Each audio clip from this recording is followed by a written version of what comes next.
Court finds Mr. Martin is contempt on all the grounds stated. Thank you, Your Honor. And the court will issue capias as requested. Thank you, Your Honor. And if necessary, if there's anything that I need to fill out for the State Department or anything, or any orders I need to sign or whatever for the State Department to effectuate this order, unless it's something that is way beyond the scope of what we've discussed here, I'll also sign those as well. We're live, okay? You're live, Judge. All right, let's go on the record on cause number DC 209893, Moss versus Princip. Counsel, make your appearances. Gene DeBose for defendant Bone. Good afternoon, Your Honor. This is Craig Capua. I'm here representing the plaintiffs, David Tyler Moss and Fidelissimus. Good afternoon, Your Honor. This is Michael Hurst here on behalf of non-party Google and YouTube. Anyone else want to make an announcement? Yes, I do. One more person, Your Honor.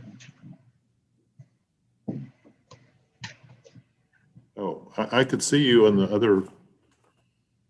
Yes, Your Honor, but if I unmute, I think I'll mess up our sound. Okay. So I'll just come over here and just Bree West as co-counsel with Craig Capua and Dan White. Great. Let's get started. We have a number of motions here today. We have a first and second motion for new trial. We have, that was, I think, filed by Holly Martin. We have a motion to modify, and I believe we have a motion for contempt as well. Are those all the hearings we have set for today?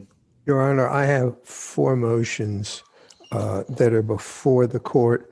The two motions for new trial, a motion to modify, and a motion to quash the subpoena. Okay, I didn't see the motion to quash, but okay. What do you want to start with? I'd like to start with the first motion for new trial. Okay.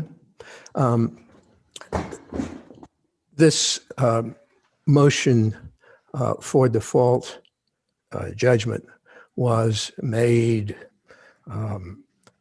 relying on the service that was in the that was filed on the 15th of October, service made the 14th of October on my client. The service says at this time there was Your Honor's motion for substituted service. The server went to the house, and all he did was proceed carefully to place the above service folder, which was this packet of pretty much everything that happened in the case, and the other listed court documents on the concrete pavement at the house that my client had abandoned, leaning against the brick wall inside the enclosed portico, shielding the front door, where these items would be protected from inclement weather. And he also noted that the house appeared to be uninhabited. Well, it was, and my client has filed an affidavit. She left that house back in August, no intent to come back. Nobody was there picking up anything, forwarding mail, or anything else. She had never seen the summons or the complaint. That's in her affidavit. So although this was service permitted under the order for substituted service, it didn't get to her. And frankly, I think at that time, Mr. White has gone on quite a long time about how she fled the country back in August. Even to put that in to a method of substitute service seems to me disingenuous. So that's basically my argument. That the only, something has to be on file for 10 days between the return of service, 10 days between the filing and the actual grant of the default judgment. Here, that's exceeded far. But that's the only document of service. It's the only document they rely on. And it turns out to be no service at all. And I think the motion should be quickly granted. Okay, response? Thank you, Your Honor. First, Your Honor, I would like to direct the court's attention, and I'm going to use a share screen, Your Honor, so you don't have to worry about looking for any documents. Okay, let me enable that. Go ahead. All right, my first document coming up is going to be the declaration of Holly Bone. First motion for new trial. It'll come up in just one moment.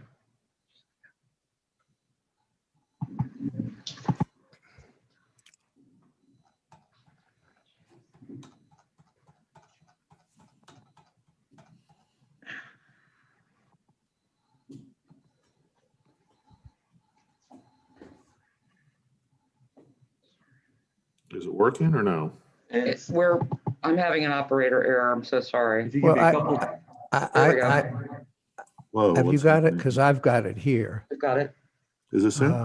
Yes. Share Well, screen. that's- You wanted the Holly phone. No, but you want Holly Bone?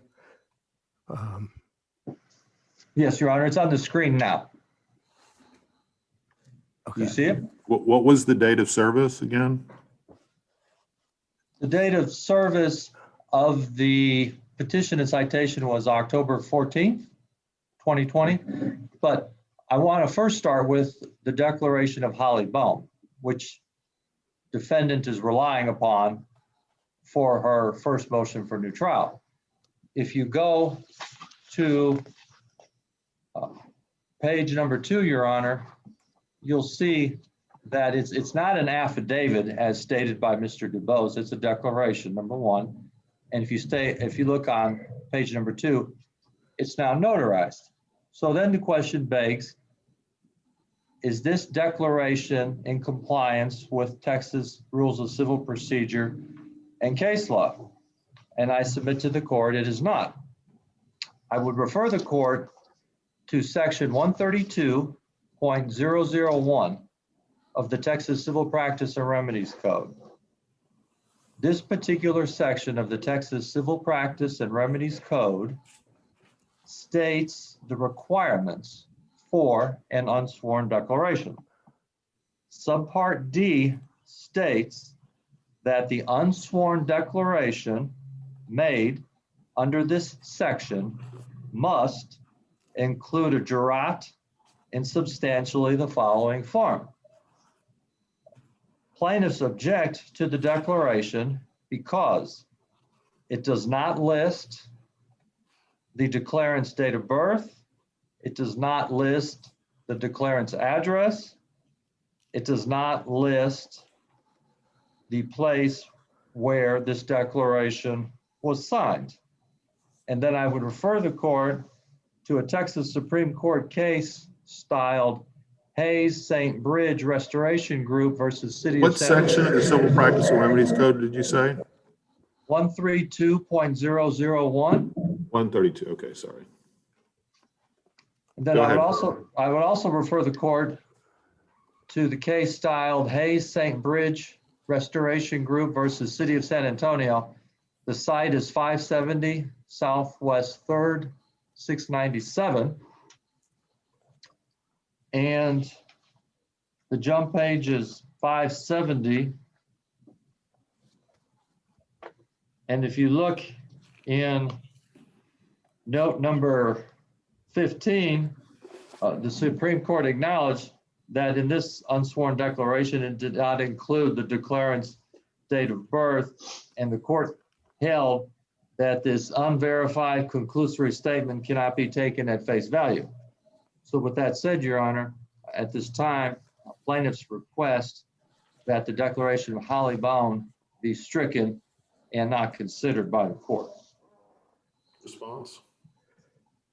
Your Honor, and I've got it in one of my other documents too. I think it's the second motion.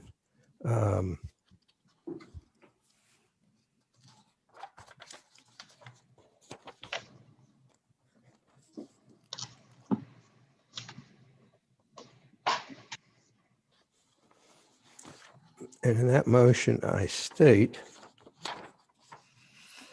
Ms. Bone has signed a declaration under penalty of perjury because of the lockdowns in England, the time differences between Dallas and London, and the relative scarcity of notaries public in England when compared to the US. She was unable to get a British notary. Moreover, an international So, notarization. Mr. DeBose, let me just say this. I think the main concern I have, under Texas law now, you can use a declaration generally instead of an affidavit in most, if not all, situations. So I don't have a problem with the fact that it is a declaration. I do have a problem with the fact that it didn't follow the form of 132.001, particularly in this case where the allegation is that your client and her husband are trying to kind of hide out and avoid participating in this case. The fact they didn't include her date of birth, it didn't include her address, I think in this case in particular, but it's also required by the law, I think makes this probably fatally defective. Well, Your Honor, then I've reset this hearing for a couple of weeks out, and I will provide all that material on her declaration. Okay. So let's just set this hearing off. Can you set? There's a time limit on the motions for new trial. I don't think we're running up against it yet. I don't think in this case, because this isn't a complete motion for new trial, this is just interlocutory anyway, so you don't even have that issue, so we don't have a final judgment here. Okay. Well, I will get that.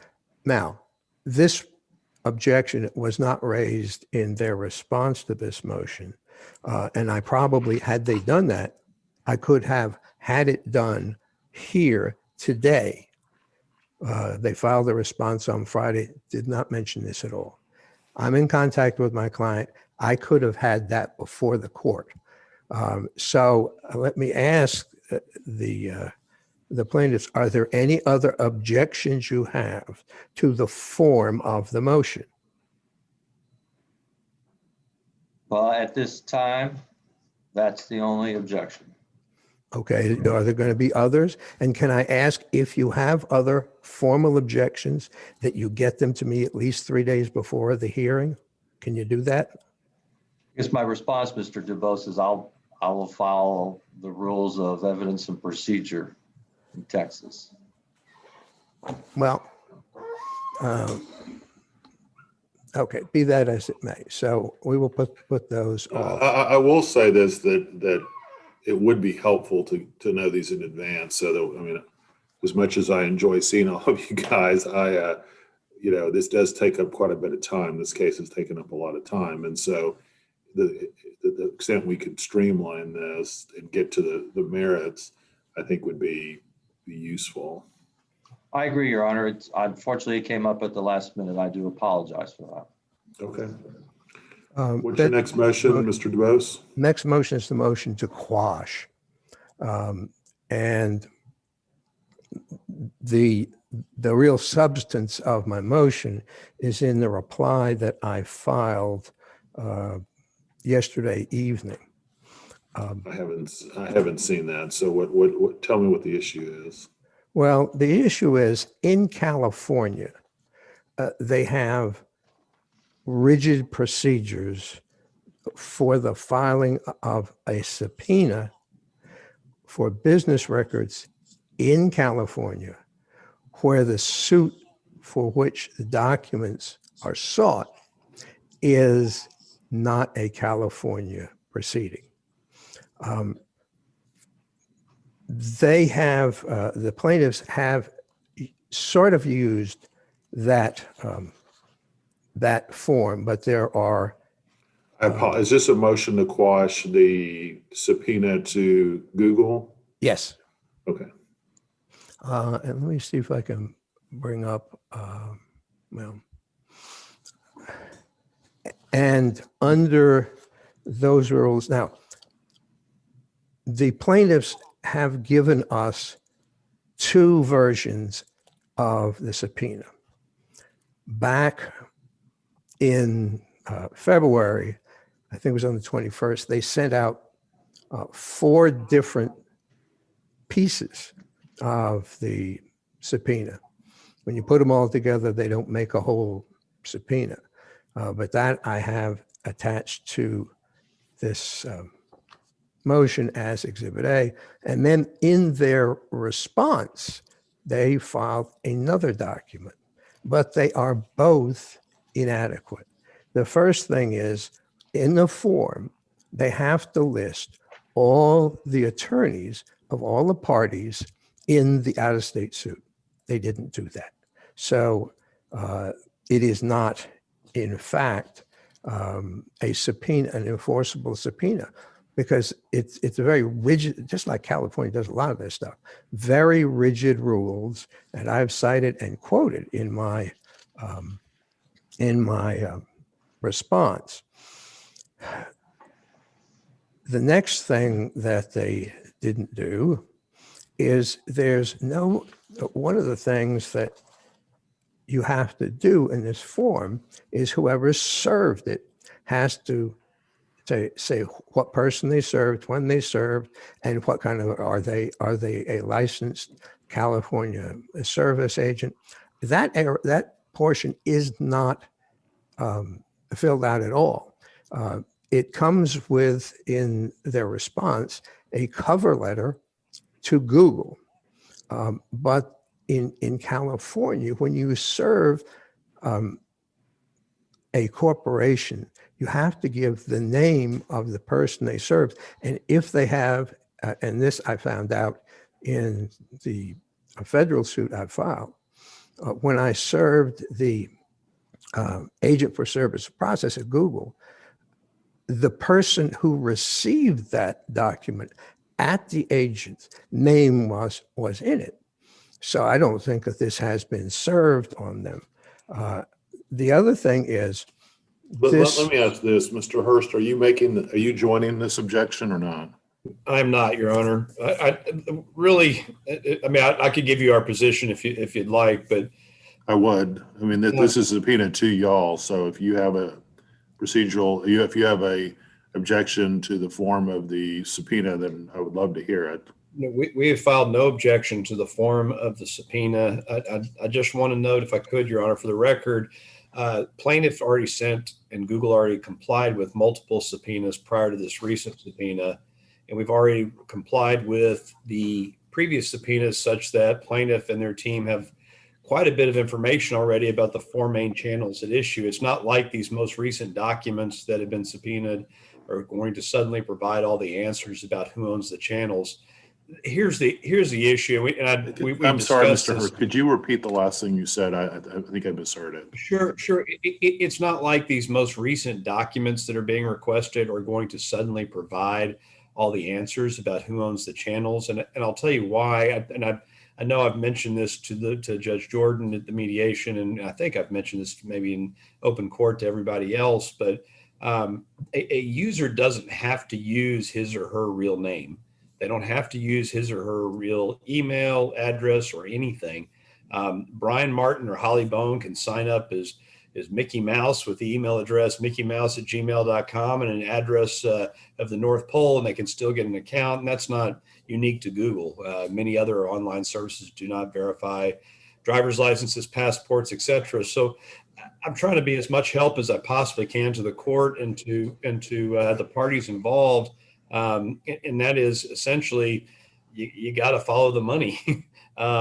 Brian Martin did have one channel AdSense account, bank account combination that last received revenue in April of 2019, and the records we already produced show that.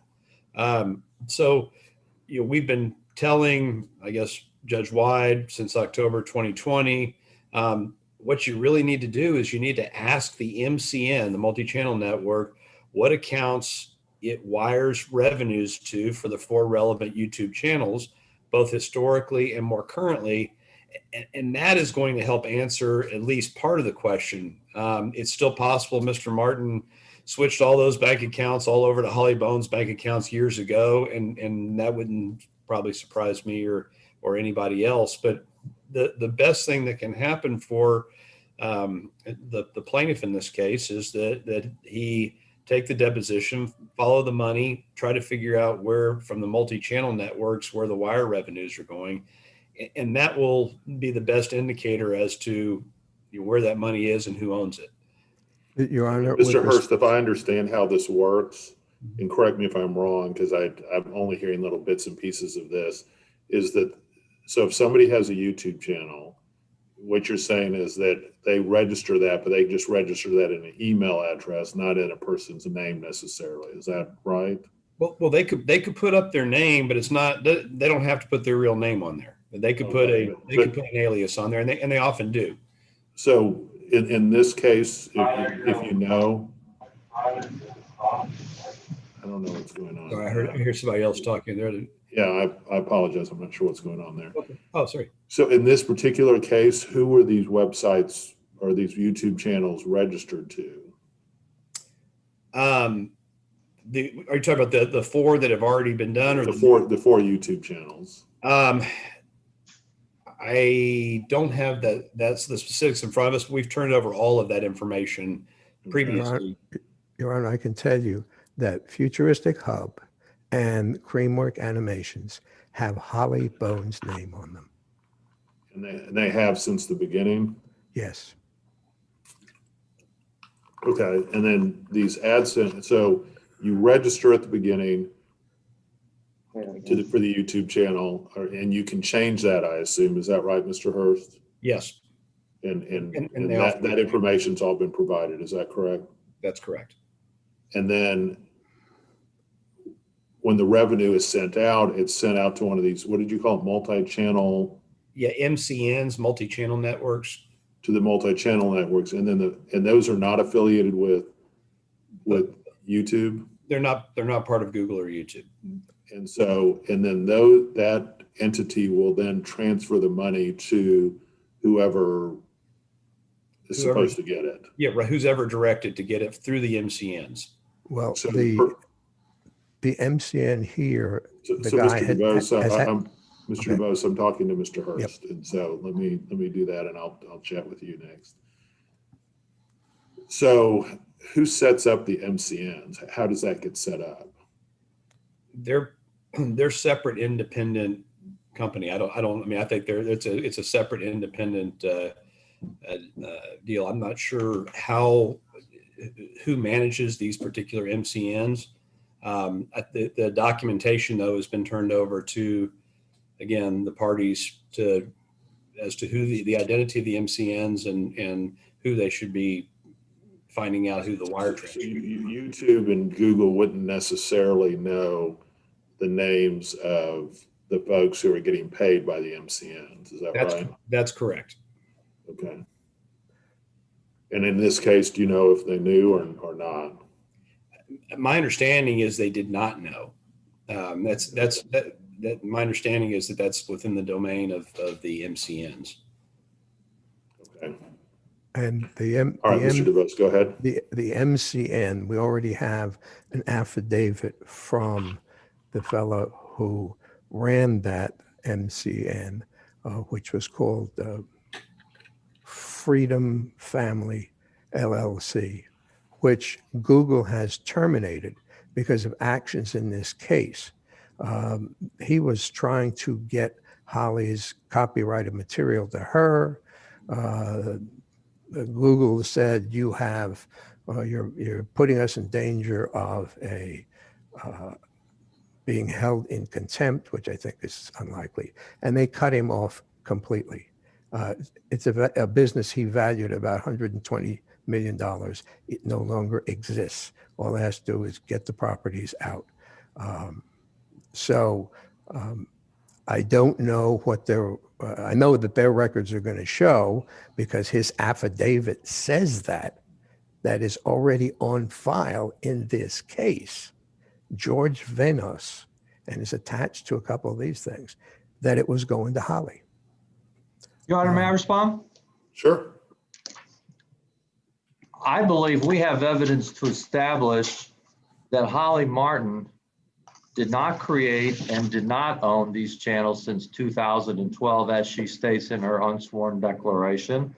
I believe the evidence is going to show that, in fact, Chrissy Martin, who is Brian Martin's first wife, and Brian Martin were involved in the business and ownership of these stations, and that Holly Martin's ownership did not occur until after the trial in 2016 and until after Brian Martin got divorced from Chrissy Martin in March of 2019. Then he married Holly Martin 3 months later in June of 2019.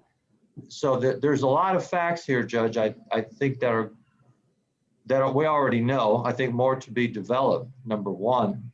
And number two, as it relates to the Google piece, I thought Google was under the obligation to issue 1099s to all of these various channel owners. And we've requested the 1099s. I haven't seen any yet, but I think that would probably shed some light on who the owners are, because I would suspect the 1099 would be issued to the channel owner. And, you know, if Holly Martin has been owning these channels since 2012, like she says, then I should be able to see some 1099s. I suspect the government. Is that right, Mr. Hurst? I don't think that is correct. And I don't know if the 1099s would go to the MCN or not, but I certainly confirm that. Look, whatever documents, would be, assuming if Your Honor denies the motion to quash and we finally enter into the. I'm going to go ahead and deny the motion to quash. Anyway, Okay. Is there anything else we need to talk about with the motion to quash? The only thing is just we need to get the protective order. I've got, I think I told you we sent a protective order to to the plaintiff's counsel about a month ago, about a week ago or so. They sent they said that was too long. I'm going to send you a shorter protective order. We owe them back some revisions. I should be able to get those to them today. Assuming the protective order is fine, then we'll produce the documents pursuant to the subpoena subject to the protective order. Okay, that sounds good. All right, and you said there was a fourth motion, a motion to modify, is that correct? Yeah, it's the order that makes all discovery secret in this case.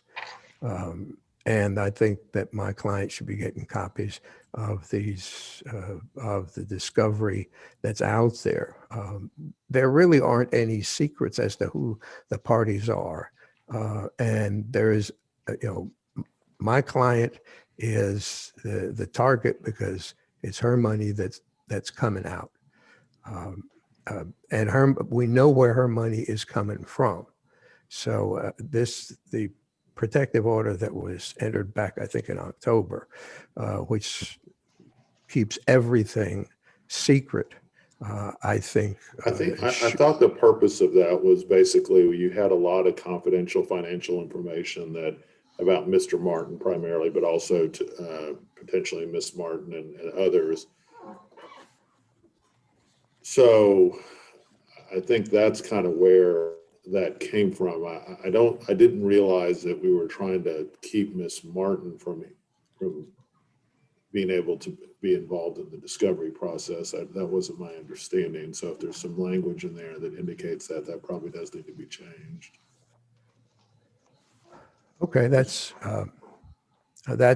all I've got. I'm going to send out, I haven't had a chance to send out discovery, but I am going to ask for all the discovery that has been received from Google and YouTube.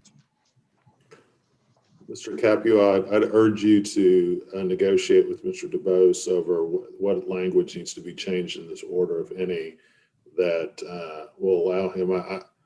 Ms. Martin has the right to participate in discovery just like any other party does. And I do agree that we need to shield the general public from some of the financial information that's going to be, that has been and will continue to be shared in this case, but that doesn't mean that the parties can't get it.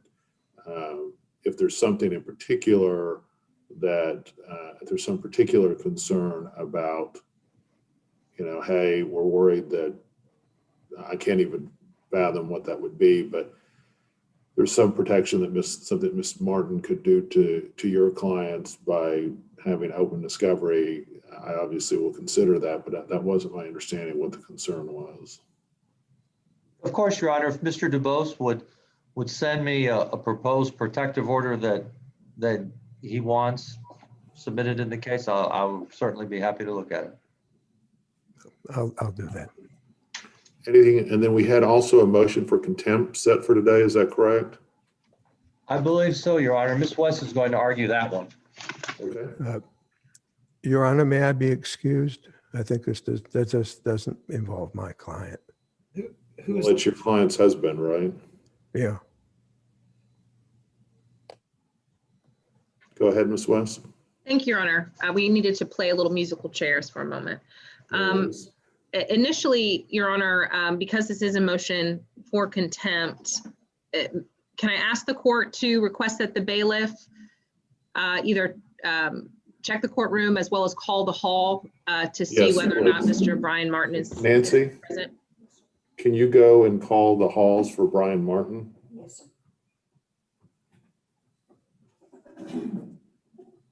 The bailiff is now calling the halls for Brian Martin. Thank you, And I Your Honor. want to note that my recollection is that the show cause order indicated that Mr. Martin was to appear here in person. Everyone else is going to be remote. Is that correct? That's my understanding, Your Honor.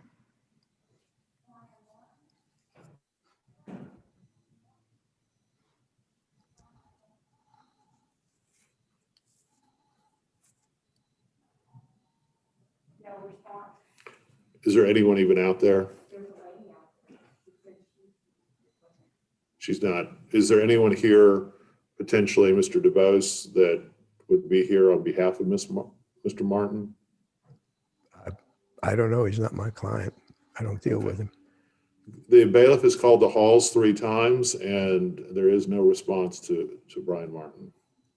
Thank you, Your Honor. I would just ask whether the court would make a notation on the electronic docket sheet that Mr. Martin was in fact ordered to appear in person by the court and has in fact failed to do so per the calling of the hall by the bailiff. I'm a little curious how an order can affect him in another country without going through the extradition provisions. You mean in terms of like enforcing it? Well, if we issue an order in the United States for somebody in the United Kingdom to be here, that has to go through the extradition Mr. treaty. DuBose, he's a party in this case. Doesn't matter. I don't think. No.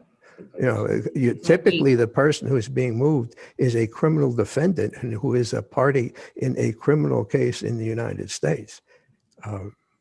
So I agree with you. The enforcement on this may be tough, but I don't agree with you that there's been some kind of defect. He's a party in this case. He's received notice of this, and he's chosen not to appear. If he comes back to the United States, then he'll be subject to arrest. Yeah, that's certainly what our research reflects, Your Honor. And we would there's an additional component to the potential enforcement of it, which would be should the court determine his violation is sufficient and therefore is issuing a capias, that we would ask that the court draft a letter to send to the State Department so that when and if he returns to this country, there will be a flag on his passport. That's a good idea.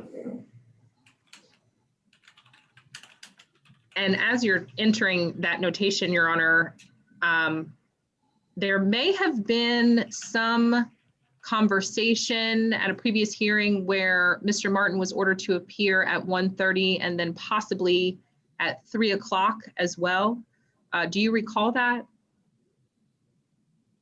Because I'm sorry, Your Honor, because I think that there was a bit of confusion. This was originally set at 3 o'clock. This hearing was originally set at 3 o'clock. It was then moved to the 1:30 docket.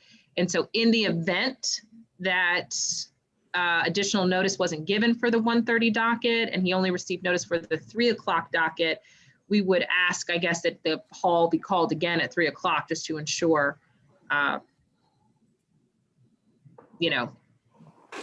he was given an opportunity to appear. I don't recall any of that, but you may be right. I don't recall us moving the time, or at least I don't be personally being involved in that discussion. I know that we've had this set a couple of times, and I canceled one of them at the last minute because we had a trial, and then there was some issues with that, and so we just, in abundance of caution, we did that.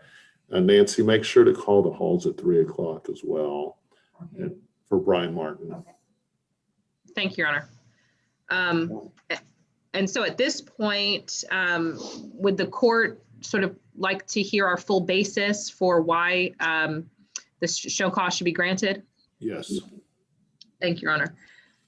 I'll try to be as brief as I can, but there is quite a bit.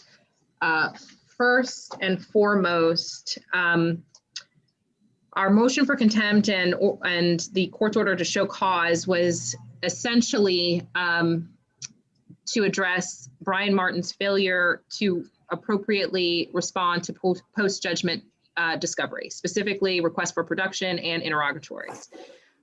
Plaintiffs served Mr. Martin with post-judgment interrogatories and requests for production back in November of 2020.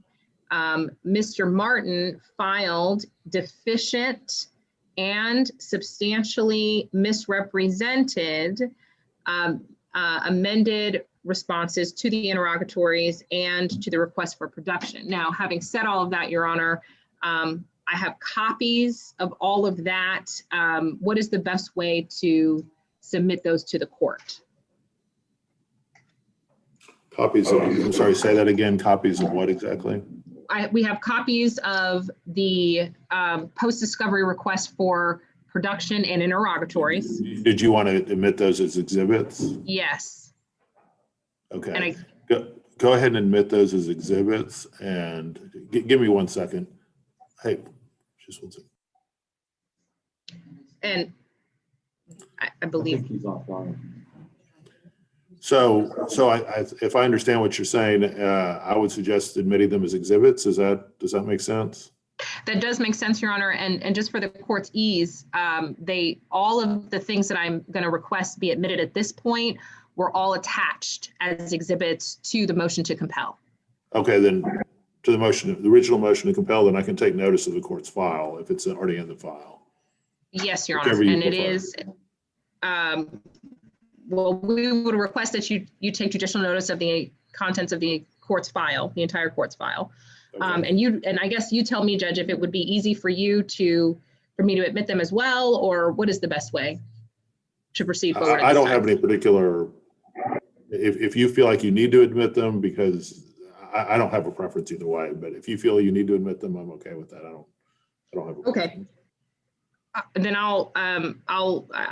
I would ask that you take judicial notice first and foremost. I will. Thank you. And then just for the record, so it's clear, plaintiffs would offer Plaintiffs Exhibit A, which is post-judgment request for interrogatories to Brian Martin. Plaintiffs Exhibit B, which is post-judgment request for production of documents to Brian Martin. Plaintiffs Exhibit C, which are Brian Martin's amended responses to interrogatories post-judgment. Exhibit D, Brian Martin's amended responses to request for production. Exhibit E, Brian Martin's acknowledgement of a Swiss bank account that existed between him and his first wife, Chrissy Martin. Exhibit F, which is a telephone call between Brian Martin and original co-counsel attorneys, which the court there's a link that's included in the court's file where the court can listen to that actual recorded telephone call, Your Honor. Exhibit G, which is probably the most valuable to the court, is a summary of the acts of contempt by Brian Martin, action by action. And then we've just included a summary of definitions for the court to review as it relates to the request for production and interrogatories. So these are exhibits you're offering right now? Yes, Your Honor, and they're being scanned And so what is the best way for, Send those to Tony, who's my court reporter. Tony, can you put your email address in the chat real quick? And just don't say anything right now so she can do that. We won't be on the record.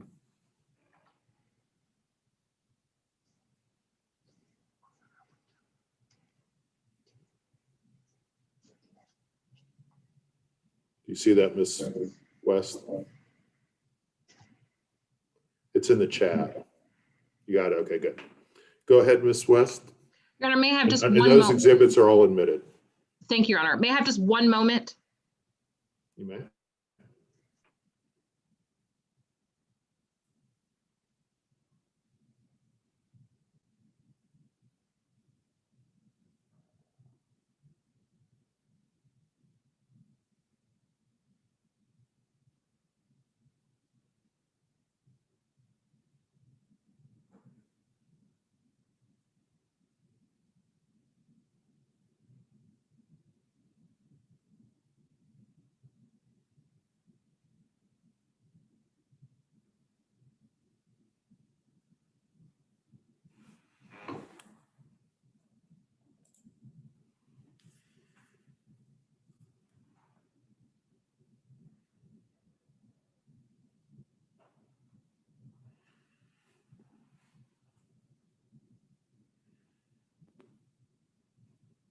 Ms. Pettit, are you there?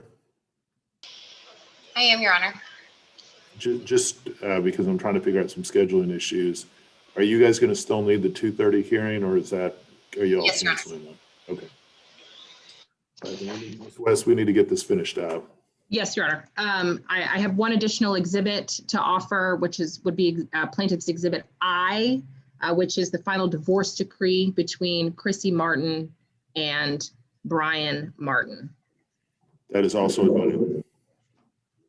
Thank you, Your Honor. And just to wrap this up, we would ask that the court take judicial notice of the notices that were issued for today for the show cause hearing for Brian Martin to be physically present, that those were issued and properly served on Brian Martin for his appearance today.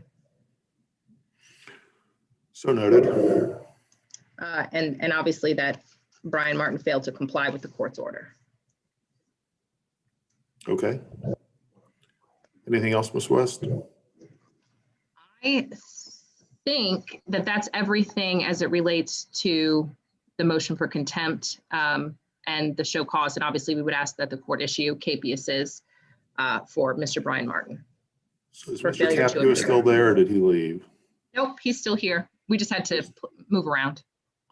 So, Ms. West, Mr. Capua, you guys have been in my court extensively, and I've always, have an excellent reputation.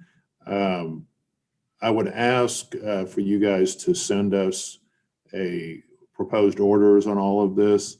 I would also ask you to carefully look at these orders. There's been some issues in the past where things have been put into orders that I didn't feel like I actually ordered.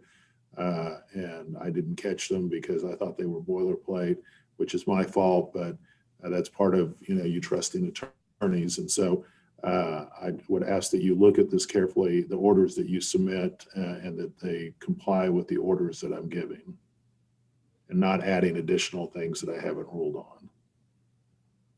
Okay. Yes, Your Honor. Thank you, Your Honor.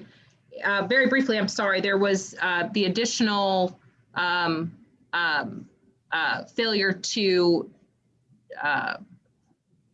to turn over by Brian Martin his list of non-exempt property that was also at issue today, and if the court could make a ruling on that. Court finds Mr. Martin is contempt on all the grounds stated. Thank you, Your Honor. And the court will issue capias as requested. Thank you, Your Honor.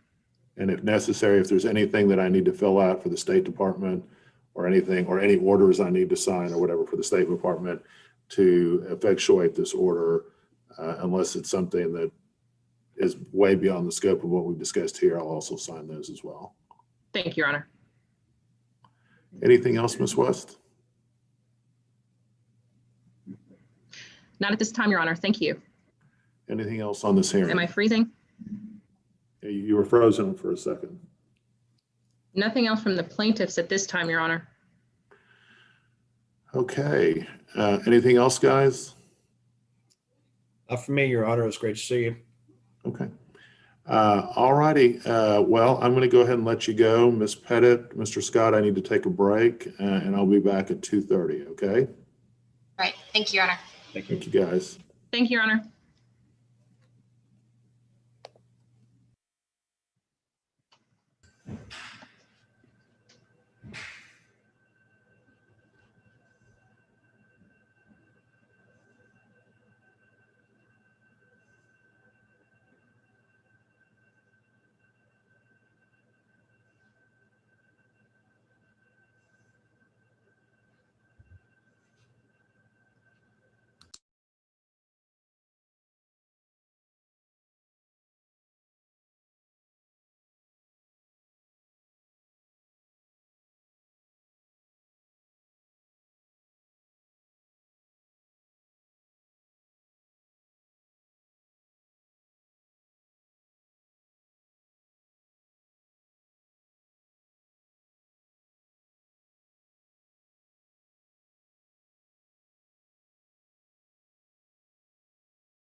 Hey, guys, sorry about that. Is everyone here? I think so, Your Honor. Mr. Scott, are you there? Oh, shoot, I was live on YouTube that whole time. Oh, well. Okay, so let's get started. Let's go on the record on cause number DC 2018633, Zatoun versus Alshami. Counsel, make your appearances. Your Honor, for the plaintiffs, Jordan and Aaron Zatoun, it's Jonathan Scott. Good afternoon. Your Honor, I would ask that this matter not be live streamed today. We do have some sensitive matters to discuss, including, among other things, that the defendants have publicly filed, the settlement agreement that has a confidentiality provision in it. Okay, any objection to me going off of YouTube by Ms. Pettit? I dispute the allegation, but no objection to going off YouTube. I do want to note before I go off YouTube, I am in the courthouse, and so if anybody is here watching this at the courthouse, they're welcome to come on in and